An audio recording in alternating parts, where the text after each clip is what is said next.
নমস্কাৰ ৰাইজ। বহুতে ভাবিছে চাগে আজি মেগী পইণ্টছত বিৰিয়ানীনো কি কৰি আছে। আজি একচুৱেলি এটা স্পেচিয়েল ভিডিঅ' হয়।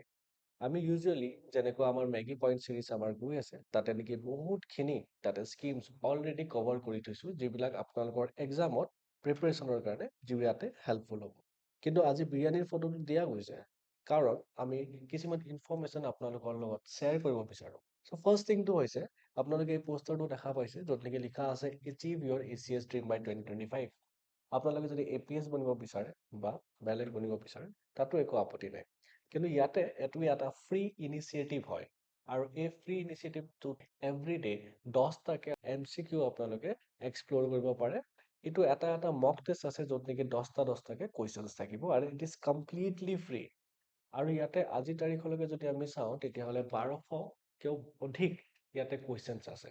পৰীক্ষাতটো অকল 100টাহে আপোনালোকে MCQ আপোনালোকে এটেম্প কৰিব লাগিব, কিন্তু আপোনালোকে ইয়াতে 1200টাকে বেছি পাই আছে, গতিকে আপোনালোকৰ বহুত ভালখিনি প্ৰেক্টিচ হৈ যাবই।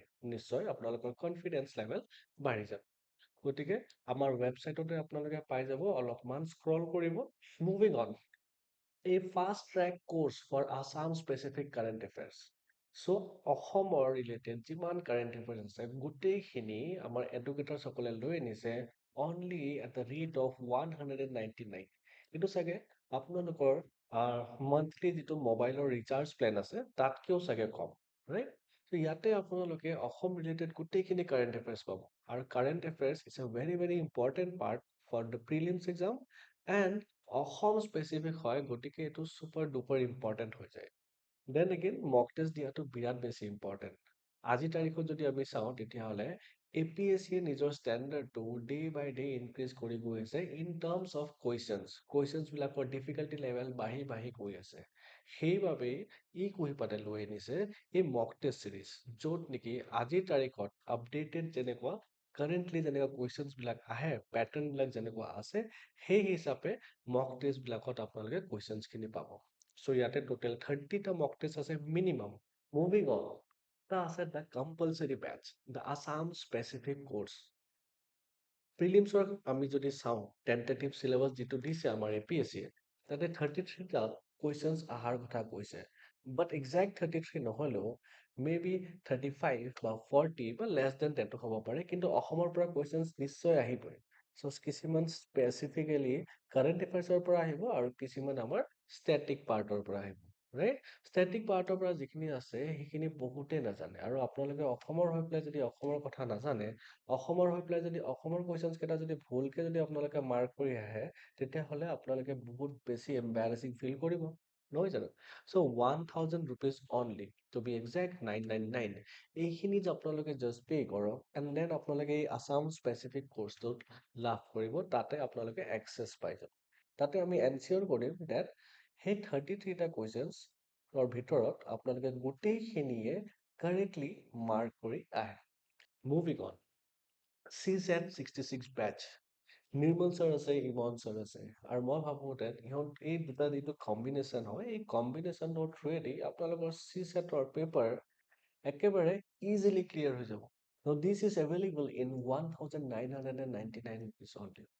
আৰু ইয়াৰ ক্লাছেছখিনি বোথ লাইভো আছে এণ্ড ৰেকৰ্ডেডো আছে। চ' আপোনালোকে নিজৰ সময় অনুসৰি ভিডিঅ'ছবিলাক চাবলৈ পাৰে। চ' এইখিনি কথা মই আপোনালোকক জনাবলৈ খুজিছিলোঁ। Now we are back again to our Maggi points. So' thank you everyone and welcome back to Maggi points by Kuhipat, য'ত নেকি আমি প্ৰতিটো ভিডিঅ'ত এটা স্কিম বা আঁচনি ডিছকাছ কৰোঁ অনলি উইদিন 2 minutes। চ' আজিৰ স্কিমটো হৈছে নিৱেশক DD। এইটো কাৰেণ্টলি নিউজত আছে, গতিকে ইয়াৰ পৰা কুৱেশ্যন অহাৰ সম্ভাৱনা বহুত বেছি। ইয়াৰ মিনিষ্ট্ৰী যদি আমি চাওঁ, নোডেল মিনিষ্ট্ৰী, তেতিয়াহ'লে হৈ গ'ল আপোনালোকৰ মিনিষ্ট্ৰী অফ কৰ্পৰেট এফেয়াৰ্ছ।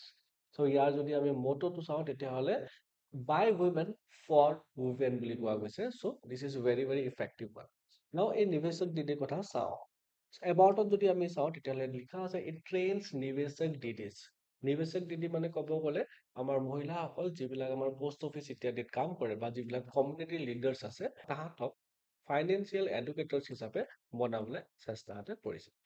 নাও কেনেদৰে কৰিব সেইটো যদি আমি চাওঁ, কিছুমান ছেশ্যনছবিলাক কণ্ডাক্ট কৰিব বা কিছুমান কেম্পছবিলাক ছেটআপ কৰিব, যাৰ জৰিয়তে responsible investing, fraud awareness, saving habits, and digital banking tools এইবোৰৰ ওপৰত education and awareness দিয়া যাব আমাৰ মহিলাসকলক। নাও আজি তাৰিখত আমি সকলোৱে জানো ডেট মহিলাসকলৰ লগত যথেষ্টখিনি পইচা থাকে। গতিকে তেওঁলোক কেনেদৰে ক'ত ইনভেষ্ট কৰিলে ভাল হয় সেইখিনিৰ ওপৰত ট্ৰেইনিং দিব কোনে আল্টিমেটলি আমাৰ নিৰ্দেশক দিদিসকলে। ঠিক আছে? চ' এইম যদি আমি চাওঁ to increase the financial literacy among women, moving on objective যদি আমি চাওঁ এম্পাৱাৰ কৰা গৈছে আমাৰ ৰুৰেল উইমেন বিলাকক with skills and confidence to make inform financial decisions. Launch কেতিয়া কৰা গৈছিলে ফেজ 1 যদি আমি চাওঁ 2022তে লঞ্চ কৰা হয় আৰু ৰিচেণ্টলি ফেজ 2ৰ বাবে এটা memorandum of understanding MOU sign কৰা হৈছে বিটুইন IEPFA এণ্ড IPPB। চ' ইয়াৰ ফুল ফৰ্মছখিনি আপোনালোকে লিখা আছে নিশ্চয় চাই লওক আপোনালোকে। চ' এইখিনি আছিলে আজিৰ স্কিমটোত। আৰু এনেধৰণৰ স্কিমবিলাকৰ কথা জানিবলৈ আমাৰ প্লেলিষ্টটো এক্সপ্ল'ৰ কৰক, বহুতো তাতে স্কিমছ আছে। আন এটি ভিডিঅ'ত আকৌ লগ পাম। ধন্যবাদ।